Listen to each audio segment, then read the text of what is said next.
주신 은혜 감사하는 5분 묵상입니다. 오늘은 누가복음 20장 9절에서 18절의 말씀을 통해 하나님의 인내와 사랑 앞에 즉시 돌이키라 라는 제목으로 은혜를 나누겠습니다. 개구리 올챙이적 생각 못한다. 화장실 들어갈 때 다르고 나올 때 다르다 라는 말들을 아실 거예요. 오늘 본문에는 포도원 주인이 농부들에게 포도원을 맡겼는데 은혜를 모르고 배신하는 내용이 나옵니다.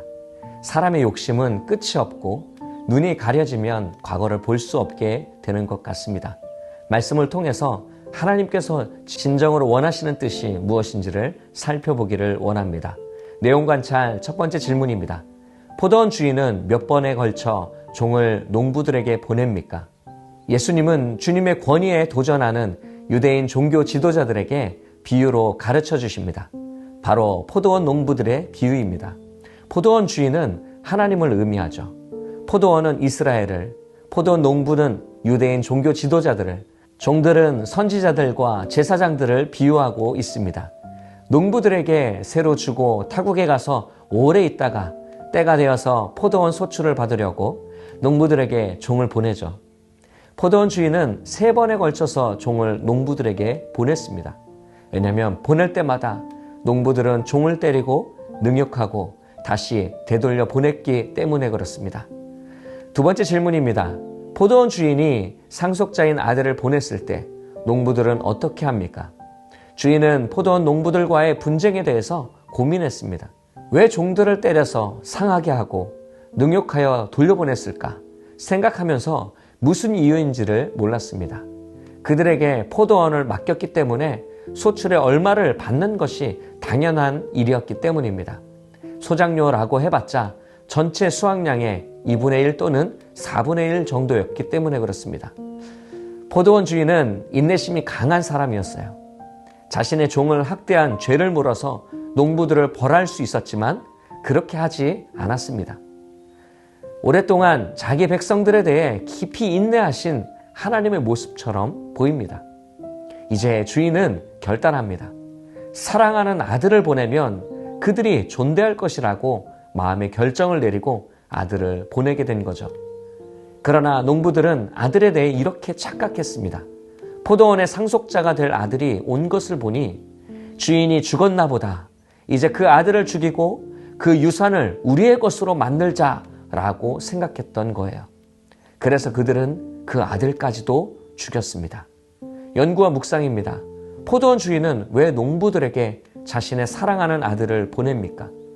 포도원 주인이 농부들의 악함을 알면서도 자신의 아들을 종 대신에 보냈습니다. 다른 이유가 없었습니다. 그들의 마음을 돌이키기 위해서입니다.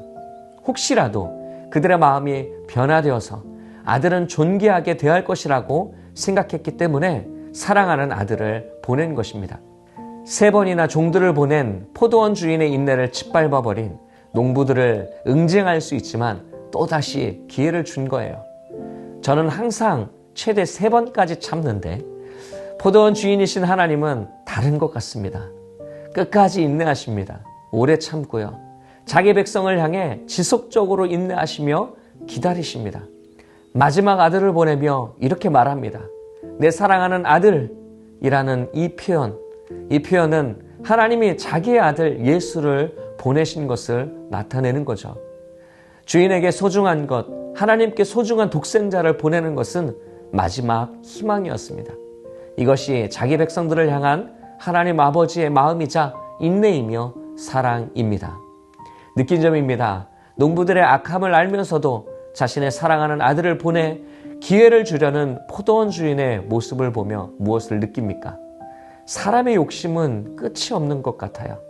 한 번의 잘못된 생각이 방향을 잃어버리게 만들고 꼬리에 꼬리를 물어 다시 돌아오지 못하게 되는 것 같습니다. 그리고 마음속에 솟아오르는 인간의 악한 본성은 하나님이 주시는 용서의 기회를 깨닫지 못하고 거절하기도 합니다.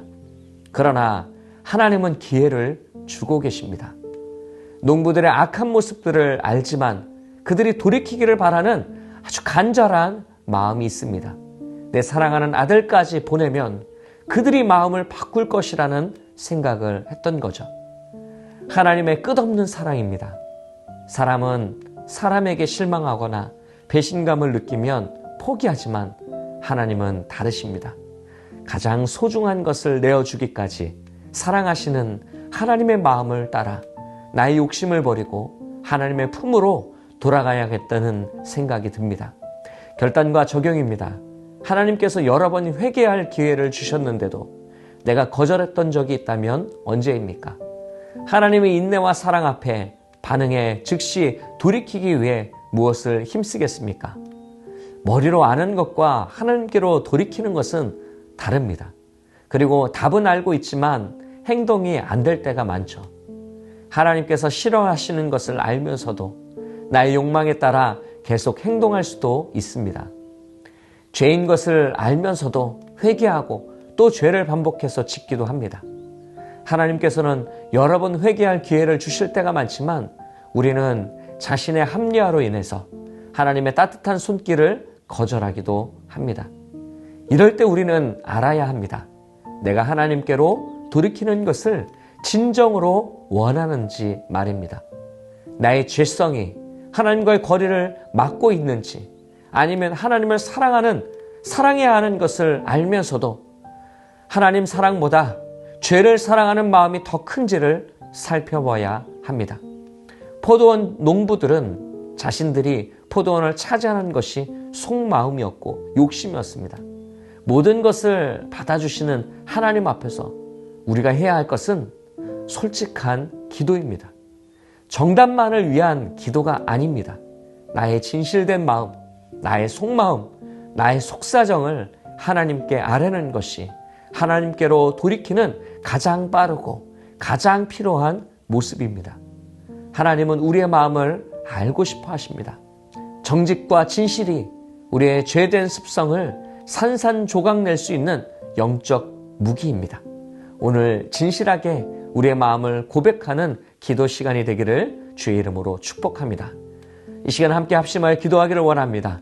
오늘 들은 말씀을 위해서 기도할 때 하나님의 무한하신 사랑과 인내를 깨닫고 진실하게 기도하며 그 사랑 안에 살아가는 자가 되게 하소서라고 기도하기를 원합니다. 교회를 위해서 기도할 때 주님의 영광을 위해 세워주신 성문교회 성령 충만, 말씀 충만, 기도 충만, 찬양 충만으로 사랑과 소망이 넘치는 예배의 은혜와 부흥이 있도록 기도해 주시기 바랍니다. 마지막으로 담임 목사님을 위해서 기도할 때 날마다 새 힘과 권능을 부어주시고 새 시대의 비전을 보게 하시며 목자의 가슴과 아비의 눈물을 주셔서 성도들을 더욱 깊이 사랑하고 세심하게 돌보는 참된 목자가 될 수 있도록 기도해 주시기 바랍니다. 이 시간 이러한 기도 제목을 놓고 함께 합심하여 기도하겠습니다.